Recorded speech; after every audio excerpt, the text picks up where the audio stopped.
আসসালামু আলাইকুম এভরিওয়ান। আপনারা সবাই কেমন আছেন? আলহামদুলিল্লাহ আমি ভালো আছি। তো আপনাদের জন্য আরেকটি ব্লগ নিয়ে চলে আসলাম আমি। তো আশা করি আপনারা সবাই ভালো আছেন। তো আমার ব্লগটা শুরু থেকে শেষ পর্যন্ত দেখবেন এই রিকোয়েস্ট রইলো। তো আজকে দুপুরবেলা হচ্ছে আম্মু লাউ দিয়ে মুরগির মাংস দিয়ে রান্না করবে, এর জন্য লাউটা কেটে নিচ্ছে। তো এর জন্য ভাবলাম যে এখন থেকে ব্লগটা শুরু করে দেই। কিভাবে লাউ দিয়ে মুরগির মাংস রান্না হয় তা আপনাদের সাথে শেয়ার করা হয়ে যাবে। তো এরপরে বিকালের দিকে আমি একটু বাইরে বের হব। তো পুরো রান্নার রেসিপিটা দেওয়ার পরে আমি শেয়ার করব যে বাইরে যেয়ে আমি কি কি করলাম আর কি কি কিনে নিয়ে আসলাম।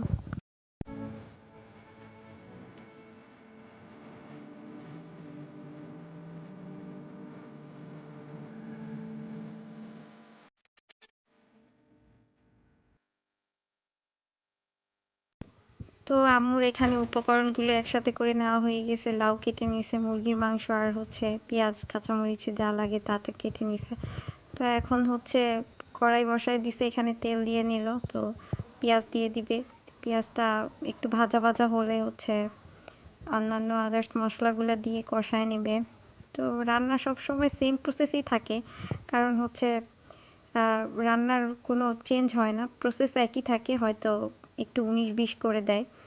তো সবার ক্ষেত্রে এটা হয়। তো পেঁয়াজটা ভালোভাবে ভাজা ভাজা হলে এরপরে হচ্ছে আদা রসুনটা দিয়ে দিচ্ছে। তো আদা রসুন দিয়ে দেওয়ার পরে হচ্ছে হলুদ মরিচ দিয়ে দিবে। তো সবগুলা মশলা কষানোর পরে হচ্ছে মুরগির মাংসটা দিয়ে দিবে। আপনারা দেখতে থাকুন পুরো প্রসেসিংটা।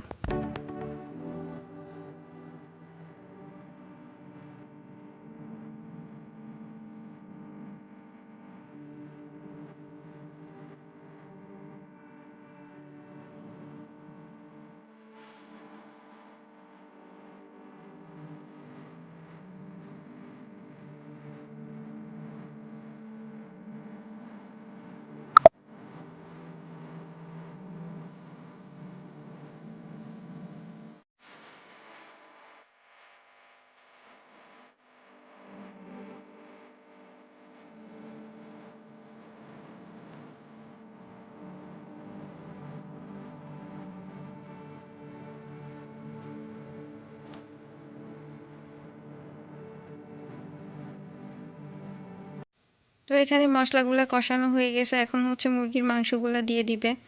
তো মুরগির মাংসগুলো দিয়ে ভালোভাবে নেড়েচেড়ে একটু পানি দিয়ে কষায় নেবে, যাতে একটু হালকা এটার কাঁচা এটা চলে যায়।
তো এখানে মুরগির মাংসটাও প্রায় সেদ্ধ হয়ে গেছে, এখন হচ্ছে কেটে রাখা লাউগুলা দিয়ে দিচ্ছে এক এক করে।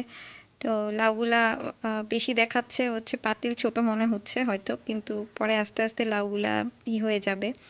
তো এটাতেই হবে। তো সবগুলা লাউ একসাথে দিয়ে দিবে, এরপরে ভালোভাবে নেড়ে চেড়ে নেবে।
তো তরকারিটা প্রায় হয়ে গেছে, এখন হচ্ছে ধনেপাতা দিয়ে দিচ্ছে। তো ধনেপাতাগুলো হালকা একটু মিশিয়ে নিবে নাড়াচাড়া দিয়ে।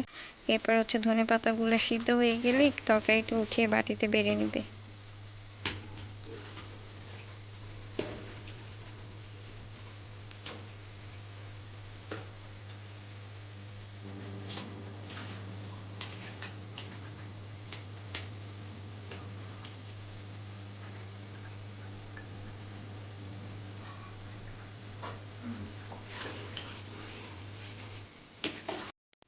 তো এখানে আমার তরকারিটা রান্না শেষ হয়ে গেছে, বাটিতে বেড়ে নিয়েছে। তো তারপরে আমি বিকাল থেকে আবার ব্লগটা শুরু করেছিলাম। তো বিকালবেলা আমি একটু বাইরে বের হয়েছিলাম টুকটাক শপিং করার জন্য। তো ভাবলাম আপনাদের সাথে শেয়ার করি। এর জন্য হচ্ছে আমি গাড়ি থেকে নেমেই ভিডিওটা স্টার্ট করে দেই। তো আপনারা দেখতে থাকেন আসলে আমি কি কি করলাম আর কি নিয়ে আসলাম।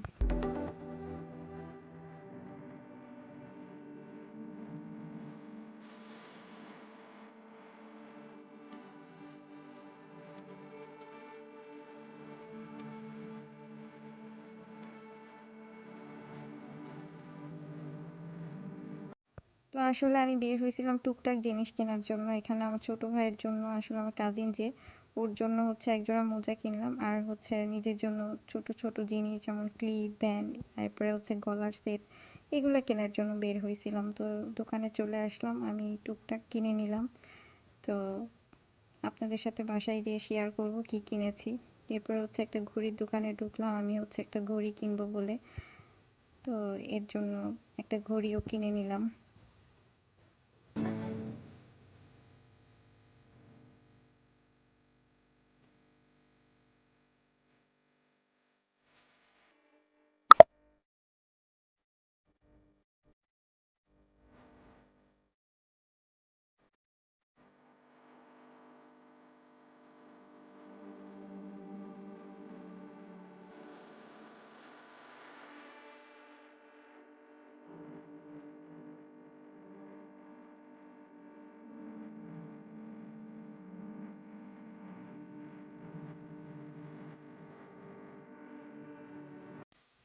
তো এখানে দেখলাম হচ্ছে ভাপা পিঠা বিক্রি করতেছে। তো আমি শীতের দিন যেহেতু একটা ভাপা পিঠাও খেয়ে নিলাম, আমি একাই বের হয়েছিলাম।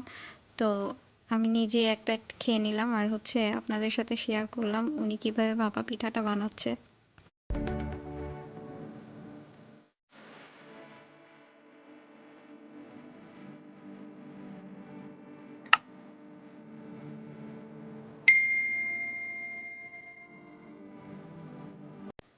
তো এই তো আমার সারাদিন শেষ, এখন হচ্ছে ঘুরতে ঘুরতে সন্ধ্যা হয়ে গেছে, এখন হচ্ছে বাসায় যাব। তো গাড়িতে উঠে গেছি, এখন গাড়ি ছেড়ে দিলেই আমি বাসায় চলে আসব।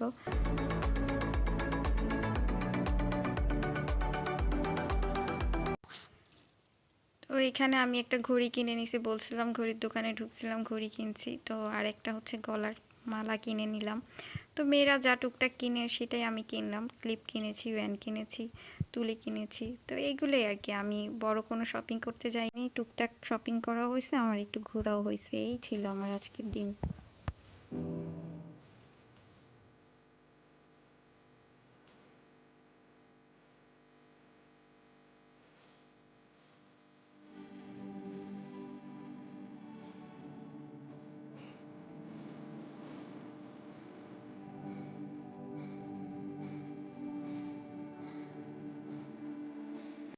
তো আজকের মতো ব্লগটা আমি এখানেই শেষ করব। আল্লাহ হাফেজ। ভালো লাগলে একটা লাইক দিবেন, আর যারা আমার চ্যানেলটা সাবস্ক্রাইব করেনি প্লিজ সাবস্ক্রাইব করে দিবেন।